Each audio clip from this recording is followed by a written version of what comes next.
This video is powered by the pros at Pascal Air Plumbing and Electric. Arkansas owned, Arkansas operated. GoPascal.com. We'll be able to bounce back after a rough week last week. Well, Adcock, I feel like had pretty good stuff, just didn't locate. And I would have to say probably the same with McIntyre. And you can't do that down there with that lineup, especially with the wind howling out like it was. So I think they'll be fine. And, as of right now, Adcock, we may use him on Friday. It's hard to say.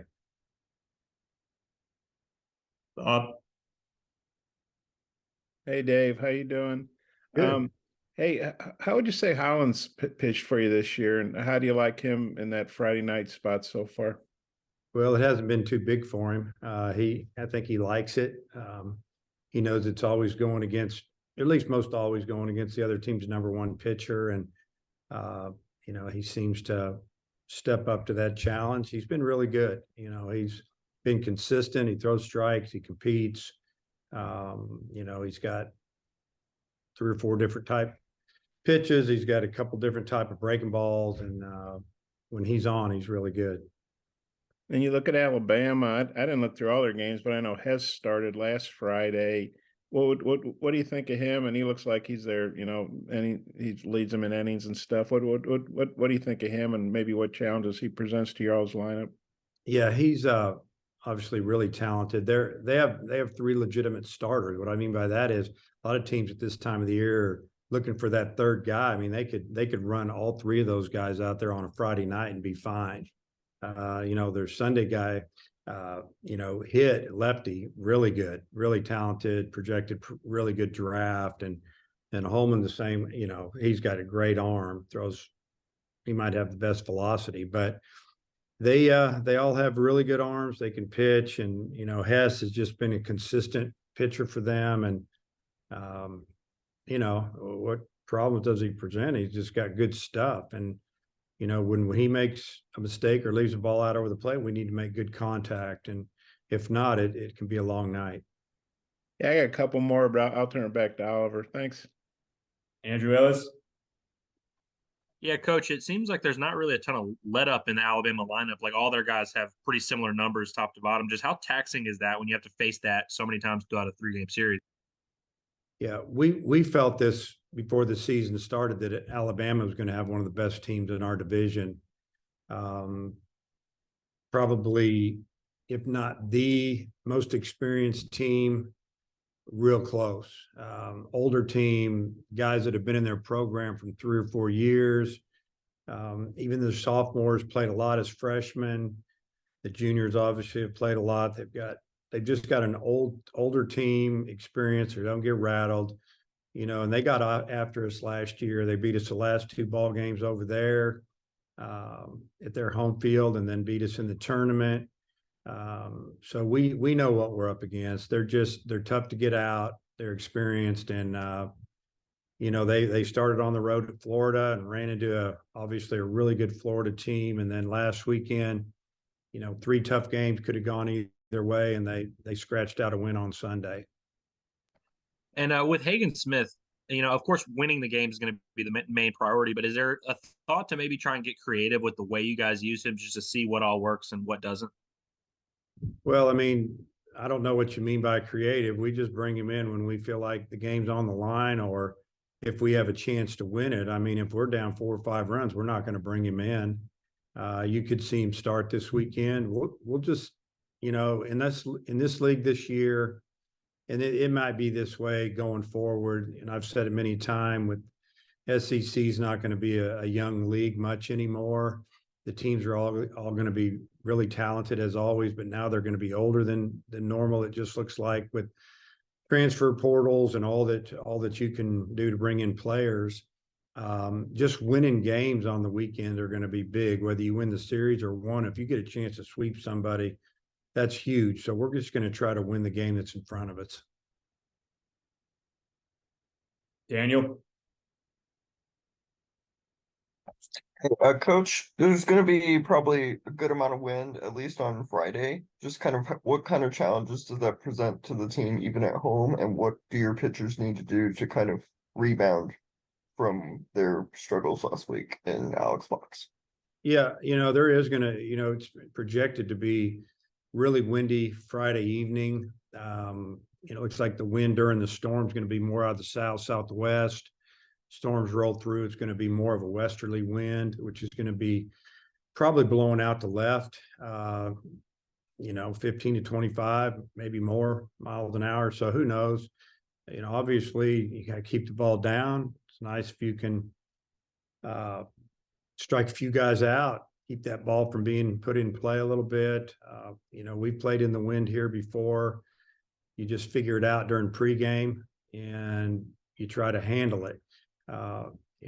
As far as what went on the weekend down there in Baton Rouge, you got to be better. You got to be sharper. You got to throw the ball where you want it and make them hit your pitch and work ahead in the count. And really in game 2 and 3 on Saturday, we weren't ahead in the count as much as we needed to be. And that caused a lot of problems. Robert. Coach, you talked about those games in Tuscaloosa last year. I'm curious with the way your team performed, do you have any maybe added motivation to come out and beat them this time around? Last year's last year, but you gotta use it a little bit just to, talk about the experience. At the time it was the last series of the year and we weren't playing real well. Obviously we were scuffing around a little bit, fighting for wins. We had just lost couple of games in a row to Vandy here, and Vandy had a good team and they pitched us extremely well. It didn't go great. And then went over there and won game 1, which is a Thursday game, and then lost 2 straight because we just weren't scoring at the time, pitching that great. Couldn't get the big hit. It kind of continued on into the tournament. But, I think what we did do was leave that tournament over there in Hoover and come back and regroup. And we knew we had a talented team. So honestly, I don't think it was a bad thing losing. I would have liked to have won them all and won the Western Division. We didn't. And but we did come back, kind of figure it out, and went to Omaha and won a few games. So, I think that maybe the losing, kind of gave us an opportunity to figure out, hey, how much longer we want to play, and our guys wanted to play. Coming back around, Hutch. You gave Slavens the day off on Tuesday and said he had a really good BP. I'm curious, he kind of gotten off to a slow start in SEC play. Was that maybe purposeful to try to maybe get him refocused? Do you think that maybe just what he needed?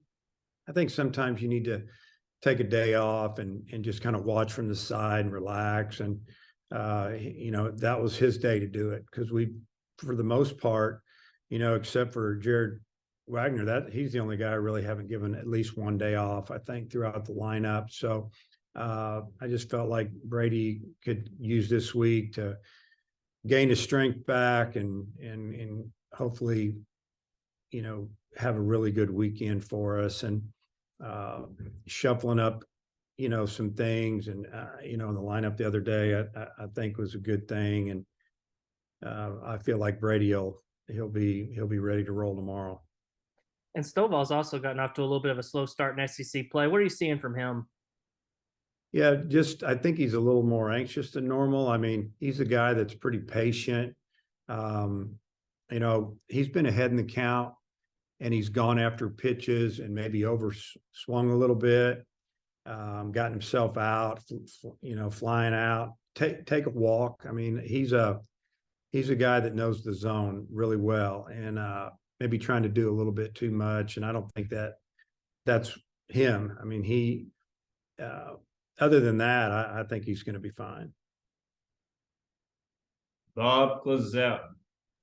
Dave, you look at the top of Alabama's bat, and the guy, I guess Williamson and Pinckney hitting 360, and I think Sheldon's got 11 home runs. They're batting 318 as a team. Just what do you make of their top hitters and just their, the depth of their lineup? Yeah, the lineup's good. Those guys are tough outs, hitting for average. There's some power in there. They're hitting, if you just go at, the season so far, they're 10, 12, 15 points higher in team batting average than we are. They've got more home runs than we do. Their ERA is lower than ours by a lot. And so we know that we've got our hands full. Then you have to preseason, non-conference. It's not always apples to apples because of who you play. But I think with their team, it doesn't matter. They're just good, and they're going to be a major challenge for us and for every team in the league going forward. And you touched on this the other night. You guys have been such a good home team, especially with these SEC teams. There doesn't seem to be much margin for error against anybody. How important is it to keep playing well at home like you guys have been? Yeah, I mean, it's big because you look at where we have the road trips that we have ahead of us. At Ole Miss, at Mississippi State. I think we're at Georgia, at Vandy. There's really, you're looking at those series on the road. It's hard to say, yeah, we're going to go in there and win 2 out of 3. So you have, when you're at home, you got to take care of your home field. If not, you got to go make it up somewhere else. BetOnline remains your #1 source for all your college basketball betting this season. Get analysis of every play, prop, and point at BetOnline. You'll find the latest odds, bracket contests, team matchups, and game trends at BetOnline. Updated odds for everything from live games right through the Final Four and the championship game. BetOnline is where your college basketball headquarters are this season. Head to the website today or use your mobile device to sign up and receive your 50% welcome bonus on your first deposit. Be sure to use our promo code BELIEVE to receive your bonus. That's BLEAV. BetOnline.ag, where the game starts.